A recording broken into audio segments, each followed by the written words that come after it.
অনেক সময় মানুষ আমাদের বলে যে আমাদের স্বপ্নগুলো অনেক বড়, আমরা কখনো তা অর্জন করতে পারবো না। কিন্তু সত্যি কি তাই? শুধুমাত্র অন্য কেউ অসম্ভব বলে দিল তার জন্যই কি আমাদের স্বপ্নগুলো অধরা থেকে যাবে? সেগুলো কি পূরণ হবার নয়? আজকের গল্প এক ছেলের যে কখনো নিজের স্বপ্নকে বদলাতে রাজি হয়নি।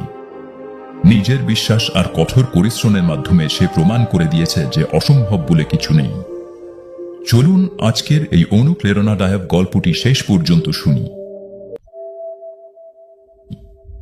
একবারের কথা, এক শহরে রবার্ট নামে এক তরুণ বাস করত। সে ছিল এক ঘোড়া প্রশিক্ষকের ছেলে।